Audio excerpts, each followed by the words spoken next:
네, 굿모닝 인포맥스 함께하고 계십니다. 어제 일요일에 부동산 공급 대책 발표가 있었습니다. 공급 대책 외에도 새롭게 나온 정책들, 대책들이 좀 있는데요. 총 정리해서 들어보도록 하겠습니다. 부동산 경제연구소 김인만 소장 나와 계십니다. 소장님 안녕하세요. 안녕하세요. 네.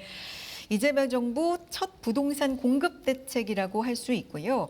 하나하나 좀 짚어보겠습니다. 정부가 2030년까지 수도권에 연 27만 호, 총 135만 호 공급하겠다. 네, 이런 계획 맞죠? 네. 주택정책 방향은 그렇게 설정을 네. 했습니다. 윤석열 정부 때는 270만 호 공급을 하겠다고 했는데 네. 이번에는 2030년이 이제 임기 말이니까요. 대부분 사람들이 135만 호 정도면 충분하지 않냐라고 이제 얘기를 하는데 물론 135만 호면 충분하긴 합니다만 저는 정책이 발표됐을 때 사실 과거에도 이런 정책들 많이 발표했잖아요. 100만 호, 200만 호 다 계획 발표를 했는데 과연 실현 가능성이 얼마나 됐나, 실제로 공급이 됐나라고 했을 때 쉽지 않습니다. 일단 135만 호에 대한 숫자, 1년에 27만 호에 대한 숫자에 대한 개념을 제가 좀 잡아드리면 지금 3기 신도시 개발하고 있잖아요. 하남 교산, 남양주 왕수, 고양 창릉, 부천 대장, 인천 계양 지금 열심히 진행하고 있습니다. 2018년에 발표해서 이제 올해 처음 첫 단지 이제 분양을 했고요. 나머지도 아직 한 5년 정도 시간이 더 필요할 것으로 예상이 되는데 벌써 한 7년 지났네요. 7, 8년 정도 됐죠. 이 물량 5개를 다 합쳐도 17만 5천 호입니다. 아, 그래요? 네네. 근데 1년에 27만 호를 공급하겠다고 하니까 1년에 3기 신도시 2개 정도의 물량을 이제 공급을 해줘야 되는데 실제로 이게 실현 가능성이 있을까에 대한 부분을 우리가 좀 짚고 넘어가야 되고요. 두 번째는 아파트잖아요. 우리는 아파트를 생각하는데 아마 이 물량 중에는 매입 임대라든지 빌라, 다세대, 오피스텔, 상가를 개조한 주택들이 다 포함된 수량이기 때문에 우리가 알고 있는 아파트가 1년에 27만 호, 5년 동안 135만 호가 공급되는 건 좀 아니다라는 점은 우리가 좀 알고 있어야 될 것 같습니다. 네. 실현 가능성 그리고 언제나 이런 대책 나오면 속도가 문제다라고 얘기하는데 이번에 또한 그게 좀 관건일 것 같다라고 총평을 좀 하시는 모양이네요. 속도도 중요하죠. 그래서 이번에는 속도를 올리기 위해서 이제 이번 정책의 핵심이 뭐냐면 LH가 직접 시행을 합니다. 기존에도 이제 많이 하긴 했는데 우리가 LH라는 공기업의 조직을 보게 되면 토지공사와 주택공사가 합쳐졌습니다. MB 정부 때. 그전에는 이제 따로였어요. 토지공사의 역할은 토지를 수용해서 개발을 한 다음에 건설회사들한테 땅을 파는 거죠. 땅을 분양하는 게 토지공사의 역할이고 주택공사는 직접 시행을 하거나 시공까지 해서 이제 아파트, 우리 소위 말하는 주공 아파트를 짓는 게 주택공사인데 이게 합쳐졌습니다. 근데 최근에 LH를 보게 되면 직접 그 토지공사의 역할, 택지를 분양하는 데 좀 집중을 많이 했고요. 직접 시행은 좀 하지 않았거든요. 그래서 대통령께서 왜 땅 장사를 하느냐. 3.3제곱미터당 500만 원에 조성해서 건설회사들한테 1,000만 원에 분양을 하게 되면 건설회사들은 1,000만 원 샀는 땅에 사업을 하다 보니까 분양가가 올라가는 거 아니냐. LH가 500만 원 원가에다가 공급을 하면 좋지 않겠냐라고 해서 이번 대책은 LH가 직접 시행하겠다라는 게 가장 큰 핵심의 줄기인데 긍정적인 부분을 보자면 민간 건설사보다 LH가 하니까 속도도 좀 빨리 할 수도 있겠고 땅값도 좀 저렴하게 원가에 사업을 할 수가 있기 때문에 저렴한 분양가로도 공급을 할 수도 있다라는 장점은 있습니다만 모든 정책은 동전의 양면성이잖아요. 이런 긍정적인 면이 있다면 이제 부정적인 면을 좀 보자면 LH 부채가 올해 현재 기준으로 170조 원이 넘습니다. 2029년 정도 되게 되면 한 260조 정도로 우리가 예상을 하고 있는데 결국에는 LH가 저렴한 가격에 많은 물량을 공급한다는 얘기는 적자가 커질 수 있고 그 적자를 우리 국민의 세금으로 메워야 되는 문제가 생길 수도 있습니다. 또 하나는 LH가 최근에는 이제 직접 시행을 많이 하지 않았잖아요. 근데 지금 갑자기 대규모 시행 사업을 해야 되기 때문에 인력을 확충한다든지 그동안 하지 못했던 부분, 조직을 정비하는 부분에서도 과연 속도를 올릴 수 있을까에 대한 염려가 있습니다. 결국 LH가 얼마나 빨리 신속하게 저렴한 주택을 공급하느냐가 키포인트가 될 것 같습니다. 그러니까 LH가 땅을 팔지 않고 거기에다가 직접 시행을 한다. 공급 속도도 그래서 빠르게 한다. 이런 게 좀 핵심이라고도 볼 수 있는데 얼핏 생각하기에는 이게 어쨌든 공급을 많이 하면 사람들이 많이 원하는 쪽으로 해야 수요도 있고 해서 수요 공급이 이렇게 되는 거 아니겠습니까? 그렇습니다. 근데 LH가 직접 짓는다? 그러면 요즘 사람들이 원하는 그 어떤 아파트의 어떤 모양이라든가 브랜드라든가 뭐 이런 거 그러면 수요가 좀 안 따르지 않을까라는 생각이 들기도 하는데 이런 것들도 일면 좀 가능한 생각이에요?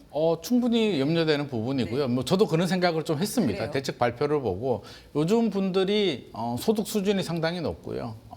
삶의 질이 향상됐기 때문에 옛날처럼 뭐 부모님 집이 뭐 빌라 다세대 단독주택에 살다가 뭐 이렇게 하는 게 아니라 요즘 눈 뜨면 대부분 아파트에 살고 있고 부모님 차가 있는 소득 수준이 높은 상황에서 과연 LH 아파트가 이 높은 수요자들의 눈높이를 이게 충족할 수 있는가가 좀 포인트가 될 것 같습니다. 물론 입지가 좋다면 충분히 커버가 될 수는 있겠죠. 근데 LH가 다 하는 게 아니라 민간이 뭐 디자인도 하고 한다고 하더라고요. LH는 네. 시행을 한다는 거고요. 네, 네. 우리가 개발 사업을 보게 되면 시행이 어떤 개념이냐면 우리 만약에 제가 땅을 사서 빌딩을 하나 짓습니다. 꼬마 빌딩을 짓는다고 하면 제가 땅 주인이잖아요. 네, 네. 제가 땅 주인이 시행입니다. 그래서 누가 공사할래? 이 가격에 공사할 사람 손 들어봐라고 해서 공사를 하는 사람들은 시공사.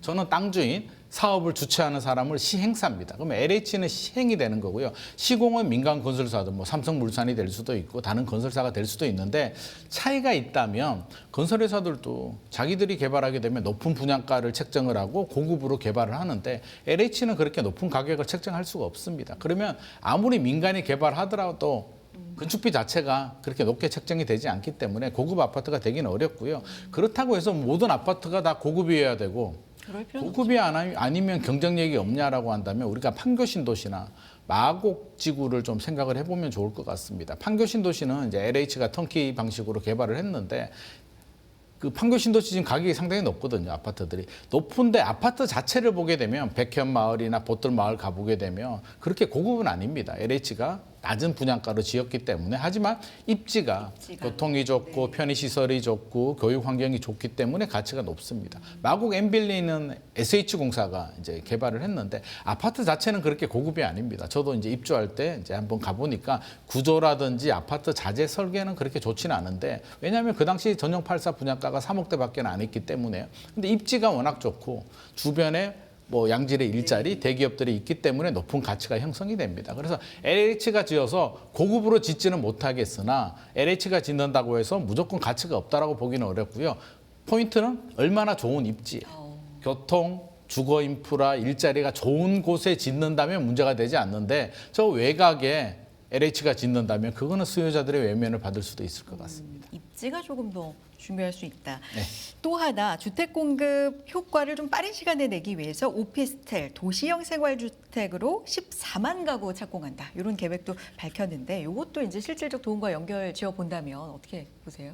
일단 뭐 두 가지가 우리가 생각을 해야 되는데 첫 번째 앞서서 제가 135만 호 이게 가능할까? 1년에 27만 호가 가능할까라고 말씀드렸는데 아파트만 보자면 쉽지 않습니다. 근데 앞서서 말씀하신 것처럼 생활형 숙박시설, 오피스텔 또는 빌라 같은 거 매입 임대를 한다든지 뭐 상가를 개조한다든지 이런 주택까지 포함하면 또 안 되리라는 보장은 없습니다. 할 수도 있습니다. 그러면 역시 또 다시 돌아가게 되면 시장의 수요자들이 생활형 숙박시설을 주택으로 개조한다든지 상가를 용도 전환한다든지 뭐 오피스텔 같은 주택을 과연 우리가 그걸 사지 못해서 지금 여러 가지 뭐 포모 현상이라고 하죠. 뒤떨어질 것 같은 두려움, 상대적 박탈감을 느끼고 청약 준비를 하고 종잣돈을 모으는 건 사실 아니잖아요. 우리 시장의 수요자들이 원하는 아파트, 주택이라고 한다면 기본적으로 좋은 인프라에 아파트에 또 브랜드도 좀 괜찮으면 좋겠고 이런 아파트들을 사기 위해서 청약 준비도 하고 종잣돈도 마련하고 스터디도 하고 여러 가지 준비를 하는데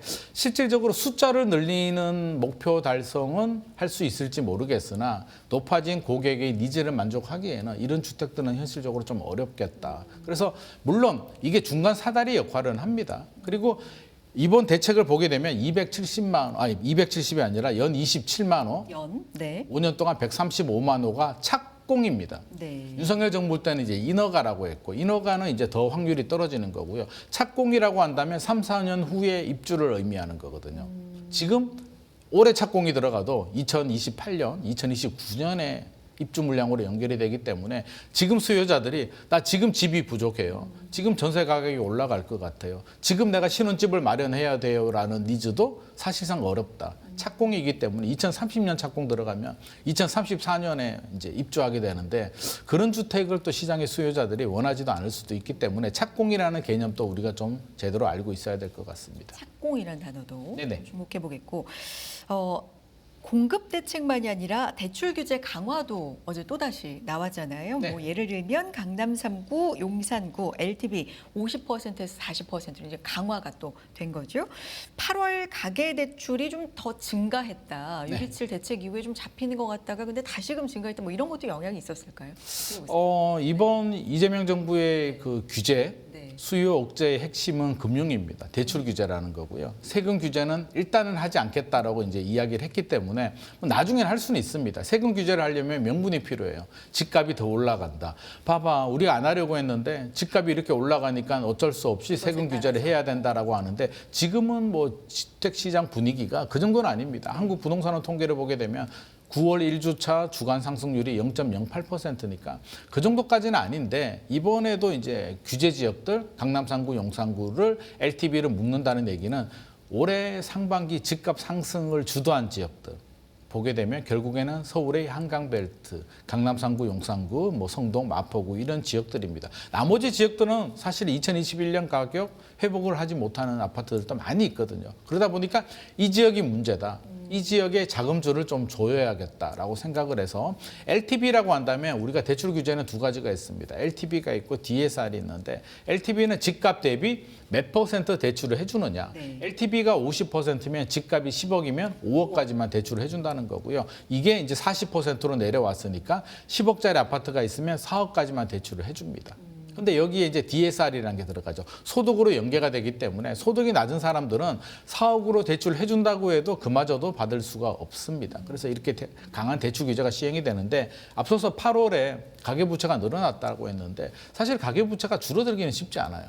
우리가 생각을 해보게 되면 현재도 매월 뭐 수만 가구씩 입주 물량들이 나오는데 아파트 입주 물량이 나오게 되면 자기 돈으로 다 잔금 치는 사람들은 없잖아요. 어떤 식으로든 대출을 받아야 되기 때문에 대출은 증가하는데 증가 속도가 7월보다 8월이 좀 늘어났다는 점이고요. 40%로 줄이게 되면 강남 3구, 용산구, 한강벨트 고가 아파트 시장이 이제 안정이 되고 더 이상 안 올라가냐라고 한다면 사실 그렇지는 않습니다. 왜냐하면 여기는 소득 시장이 아니라 자산 시장입니다. 무슨 말이냐면 내가 월급을 받아서 돈을 모아서 강남 아파트를 산다? 그거는 대기업 CEO 정도 아니면 현실적으로 좀 어려운 부분이고요. 자산 시장, 그러니까 내가 집을 가지고 있는데 그 집을 팔고 사거나 아니면 부모님한테 상속 증여를 받아서 사는 경우 아니면 뭐 사업이라든지 뭐 투자라든지 코인이라든지 이런 거로 자산을 이룬 분들이 사는 시장이기 때문에 LTV가 50에서 40% 내려왔다고 해서 어떤 강남의 거래량을 좀 줄이는 데는 효과가 있겠으나 전체적으로 주택시장 안정, 고가주택을 잡는 데는 좀 역부족일 것 같습니다.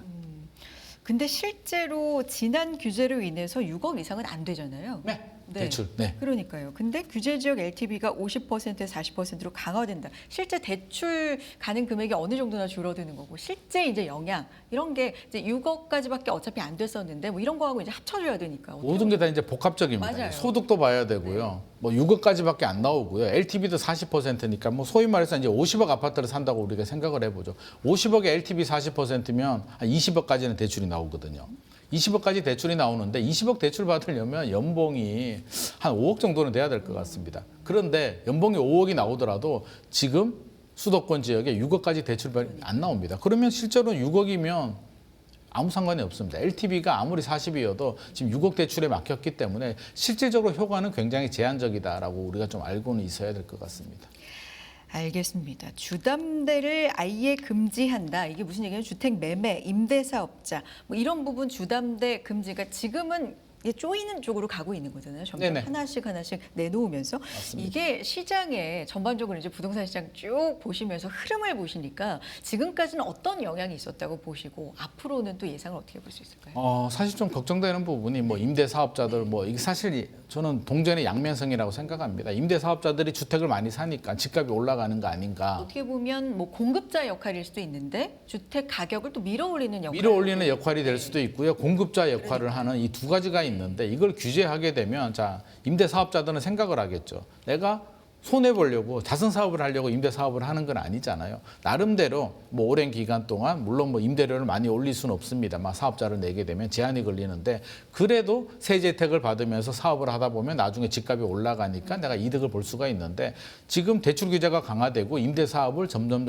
못하는 방향으로 가게 된다면 포기하겠죠. 나중에는 나는 임대 사업 안 할래. 이거 답이 없어라고 한다면 결국 부족한 전세 임대 물량들, 민간이 해주는 임대 물량들을 결국에는 누군가는 해줘야 되는데 지금 정부의 방향성을 보게 되면 공공이 해주겠다는 거거든요. 그러면 제 생각에는 공공이 충분한 물량을 공급을 해주는 시점에 이렇게 규제를 해도 늦지 않았을 텐데 지금 이렇게 규제하게 되면 민간은 공급 물량을 줄일 텐데 공공은 착공 물량, 언제 입주가 연결이 될지도 모르는 상황이기 때문에 이 중간 간극을 피해는 우리 세입자들이 또 높은 최근에 전세 대출도 이제 규제가 좀 들어오고 있습니다. 여러 가지로 세입자들은 힘들어지고요. 입주 물량이 정부가 열심히 노력한다라고 하는데 제가 앞서서 착공이라는 걸 강조했잖아요. 그러면 2026년에서 2028년 사이는 현실적으로 이 부족한 공급 물량을 해결할 방법이 없습니다. 비아파트밖에는 없는데 결국 전세 가격이 올라갈 가능성이 높다는 거고요. 정부가 전세 가격까지도 규제를 하게 되면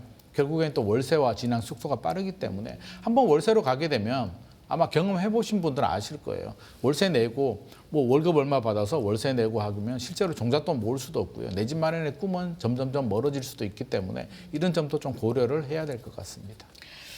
규제 지역, 뭐 강남 3구나 용산구에 주담대는 집값의 이제 반까지 가능했다가 이제는 40%까지, 그러니까 LTV가 40%까지 조정이 됐고요. 임대사업자는 아예 안 됩니다. 네. 0% 그렇습니다. 이렇게 된 부분들 어떤 영향이 있을까? 아까 말씀하신 것처럼 임대사업자를 어떻게 좀 비중을 두고 규정할 것인가? 공급자로 볼 것인가? 집값을 밀어 올리는 어떤 그런 좀 숨은 위험 인자로 볼 것인가에 따라서 지금은 위험 인자로 좀 보고 있는 것이 아닌가라는 생각이 들고요. 이번에 나온 또 규제 대출 전세 대출 규제 하나 우리가 좀 알고 있어야 되는 부분은 이번에 전세 대출 중에 이제 캡이 만들어졌는데요. 집 하나 있는 사람이 뭐 예를 들어서 지가 집이 하나 있습니다. 근데 교육 환경이 좋은 곳이었는데 애가 다 컸습니다. 대학교 가서 굳이 이 집이 필요 없다면 전세를 주고 다른 집으로 제가 갈 수도 있잖아요. 그렇죠. 목동에 살다가 뭐 김포 한강 신도시로 갈 수도 있는데 김포 한강 신도시 전세로 갔는데 제가 대출 받을 수도 있잖아요. 대출이 2억밖에 안 나옵니다. 집 있는 사람이 전세 대출을 받게 되면 최대 2억 원까지만 대출이 나오기 때문에 집이 하나 있으면 2억까지만 전세 대출이 그렇습니다. 네. 그래서 혹시라도 이런 계획을 세우시는 분들이라면 자금 계획에 차질이 생길 수도 있기 때문에 꼼꼼하게 또 자금 체크 하셔야 될 것 같습니다. 지금 말씀해 주신 이 부분 전세 대출 한도를 2억으로 일원화시킨 이 부분은 영향이 어떻게 있을까요? 이 부분은 정부의 목적은 명확합니다. 왜냐하면 자 공급 대책을 발표했죠. 공급 대책을 발표한 이유는 주택 공급이 부족하다. 왜 서울 집값이 올라갈까? 답은 나옵니다. 공급이 부족하니까. 수요는 지방에서 양질의 일자리를 찾아서 올라옵니다. 수요는 과잉인데 공급이 부족하다 보니 내년부터 공급 부족 현실은 더 심각해집니다. 전세 가격이 올라갑니다. 그러면 공급 대책으로 해결을 해야 되는데 이 시차가 필요하거든요. 그러면 전세 가격 올라가는 걸 막는 방법은 전세 대출 규제인데 당초는 이제 전체 전세 대출에 대해서 DSR을 적용하겠다, 3억으로 캡을 씌우겠다 이런 의견들이 나왔는데 아무래도 좀 부담스러웠던 것 같습니다. 실수요자들, 신혼부부들이 이제 피해를 볼 수도 있기 때문에 잠깐만 이거는 나중에 전세 가격이 더 과열이 되면 우리가 하도록 하고 이번에는 실수요자가 아닌 집 하나 있는 사람이 전세 가는 부분은 적어도 우리가 경고를 해야 되지 않겠냐라고 해서 2억을 했고요. 이거는 전세 대출 규제의 시작이라고 보여집니다. 여기서 끝이 아니고요. 사실 6.27 대책에서도 여러 가지 규제들이 있었거든요. 퇴거자금 대출도 줄이고 있는 상황에서 이번에는 2단계로 집 하나 있는 사람이 대출 한도를 2억으로 줄였고요. 여기서 전세 가격이 올라가게 되고 또 다른 문제가 생긴다면 이제 DSR 전체적으로 전세 대출에 대해서도 DSR이 적용이 되고 무주택자들도 전세를 마련할 때 3억까지 캡까지 나올 수는 있는데 그거는 다음 단계에 나올 가능성이 높을 것 같습니다. 그럼 지금까지만 이제 대략적으로 우리가 그림을 그려서 봤을 때는 대출 규제는 좀 더 강화가 됐고요. 네네. 공급은 늘린다라는 계획을 이제 발표를 한 건데 공급이라는 건 말씀해 주셨지만 시간이 걸리는 문제잖아요. 실질적으로 이제 그렇습니다. 공급이 되기까지. 근데 이제 대출 규제 같은 경우는 좀 더 빠르게 적용을 받는 문제이기 때문에 시장의 영향은 단기적으로 또 중장기적으로도 좀 봐야 될 것 같거든요. 일단 시장의 영향이 중요한데 시장의 영향도 이제 두 가지를 봐야 됩니다. 단기적으로는 심리적인 영향을 봐야 되고요. 장기적으로는 이제 실제로 공급이 어떻게 되느냐를 봐야 되는데 심리적인 영향 같은 경우는 일단 627 대책을 좀 생각해 보게 되면 627 대책 발표됐을 때 많은 분들이 와 이건 뭐지? 굉장히 당황하기도 했고 언론에서도 대서특필 많이 다루기도 했습니다. 627 대책이 약간 충격적인 이유는 기존과 다른 패턴을 적용했기 때문입니다. 6억이라는 캡이 없었는데 LTV DSR만 있는 전세 규제에서 갑자기 6억이라는 캡이 등장을 했고요. 전격적으로 그때 627 금요일이었습니다. 금요일 발표하고 바로 적용해버릴래 유예기간 없이 바로 적용을 했기 그렇죠. 때문에 맞아요. 시장에서 충격이 굉장히 컸는데 이제 사람들은 익숙해지고 적응을 합니다. 그럼 이번 대책을 보게 되면 일요일에 발표를 했는데 사람들이 그렇게 충격을 먹지 않았습니다. 뭐 지난번에도 금요일에 해서 바로 적용했는데 이번에도 그렇겠지라고 예상을 했던 부분이 있고 공급에 대해서도 이미 많은 이야기들이 나왔습니다. 언론을 통해서 한 달 전부터 수많은 여러 가지 레파토리 시나리오들이 나온 상태였기 때문에 예상에서 크게 벗어나지 않았다는 점. 그리고 이게 뭐 135만 호, 2만 네네. 27만 호 이런 내용들이 생각을 해보게 되면 문재인 정부 때 윤석열 정부 때도 많이 나왔던 다 대책입니다. 있어왔다. 어디에 몇만 호, 유유부지 몇만 호, 어디에 어디 이런 내용들을 우리 수요자들은 이미 많이 경험을 했는데 문제는 문재인 정부 때 그렇게 발표했는데 실제로 입주하고 착공된 게 몇 개나 되지에 대한 불신이 있습니다. 불신이 남아있기 때문에 이번에도 발표는 했잖아요. 심리적으로 충격을 크게 받지는 않았는 것 같고요. 자, 이번에는 과거 정부와 다르게 제대로 할 수 있어? 아니야? 라를 아마 매의 눈으로 지켜볼 것 같습니다. 그렇게 바라본다면 단기간에 큰 효과를 보기는 좀 어려울 것 같고요. 앞으로 일관성 있게 진행이 된다면 아마 신뢰 회복이 될 것 같고 단기적인 영향을 본다면 일단 9월이잖아요. 9월은 그래도 좀 지켜봐야겠죠. 시장의 반응은 어떻게 될지 모르니까 9월을 지켜보고 10월에 추석이 있습니다. 항상 터닝포인트가 추석이 터닝포인트 역할을 해주거든요. 그래요. 예, 항상 그랬습니다. 왜냐하면 명절 때 모여서 의견 또 교환하고 집값 얘기도 하고. 집값 얘기도 하고 하면서 흐름이 바뀌는데 이번에도 추석이 지나고 9월 관망을 하고 추석 지나고 아마 분위기가 반등이 될지 지속적으로 안정이 될지는 아마 추석이 가장 중요한 포인트가 될 것 같습니다. 그렇군요. 일단 정책이 나오면 좀 관망 흐름이 있다가 한 달 정도는 관망을 할 것 같습니다. 나올 것 같다. 진짜 연 27만 호라는 건 이제 매년 일기 신도시 하나씩을 만드는 거니까 말씀하신 것처럼 과거에 있었던 이런 공급 대책이 얼마나 실행이 됐냐 이것도 마찬가지로 얼마나 좀 속도감 있게 실제로 실행이 될 것인가 시장이 좀 볼 것 같은데 한편으로 이런 얘기도 나옵니다. 국세청장이요. 부동산 탈세가 뿌리 뽑힐 때까지 총력을 기울이겠다. 네. 이거 어떤 배경으로 이런 방침이 좀 나온 걸까요? 공급을 늘리려고 합니다. 근데 공급이 빨리 늘어나지도 않고요. 앞서서 대출 규제도 했는데 지금 문제되는 지역들이 이제 고가 아파트 시장입니다. 강남 3구, 용산구를 포함한 고가 아파트 시장인데 사실 대출 규제 영향 별로 받지는 않고요. 제가 앞서서 자산 시장이라고 말씀을 드렸습니다. 공급도 크게 나올 건 없습니다. 주로 신도시, 경기도 외곽, 뭐 인천 이런 지역에 많이 공급이 됩니다. 그러면 이 집값 상승의 어떤 주도 세력인 강남을 어떻게 압박을 할 것인가에 대해서 압박 카드는 이제 강남 분들이 집을 가지신 고가 아파트를 가지신 분들이 가장 부담을 느끼는 게 두 가지입니다. 하나는 종합부동산세, 보유세고요. 두 번째는 세무조사거든요. 그러니까 결국에는 둘 다 세금. 세금인데 일단은 뭐 세금을 당장 올리기는 좀 부담스럽고요. 세무조사를 강화한다는 얘기는 이게 지속 가능성은 없습니다. 하지만 대책 발표되고 혹시라도 공급 대책이 좀 미흡하다라는 반응이 있으면 시장은 또 심리는 순식간에 또 반등을 할 수도 있거든요. 그래서 그 부분에 대한 경고. 우리가 강력한 세무조사를 할 거니까 한 달, 두 달은 꼼짝 말고 가만히 있어봐.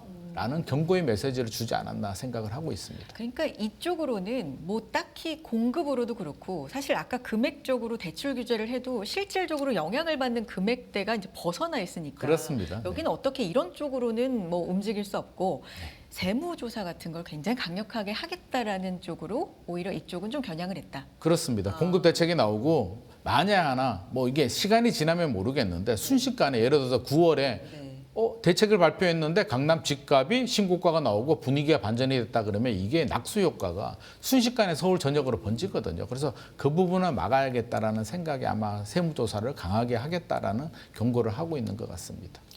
재개발, 재건축 중점 관리 지역 강남, 용산, 여의도 이렇게 선정이 됐는데 이것도 이유 좀 짚어주세요. 네. 뭐 이 지역들은 핵심 지역들이고요. 서울의 공급 물량을 늘리려면 아마 도심의 재건축 재개발을 좀 활성화시키는 게 이제 핵심 키포인트가 될 것 같습니다. 여러 가지 뭐 지원 정책들도 해주겠다. 인허가 절차들도 간소화시키고 노력도 하고 지원을 해주겠다라고 하는데 저는 그런 생각이 듭니다. 물론 정비 사업 중요하고요. 공급 물량이 많이 나와야 되는 건 맞는데 과연 정부의 지원도 중요하지만 요즘 가장 중요한 거는 이제 돈, 그 추가 분담금 문제, 사업비 문제인데 사업비가 올라도 너무 많이 올라서 서울의 뭐 일반 분양가도 이제 평균 분양가가 뭐 17억이다, 뭐 이런 얘기가 나올 정도로 그러면 사업을 하게 되면 이제 추가 분담금이 기본적으로 5억 정도는 요즘 이제 나온다는 게 일반적인 평이거든요. 그러면 이 돈 문제를 해결하지 않으면 사업을 빨리 할 수는 없는데 여전히 인허가 절차를 단순화하고 뭐 기부 체납을 좀 완화시켜 주겠다. 학교 용지 부담을 좀 줄여 주겠다. 뭐 이런 내용들이 나오고 있는데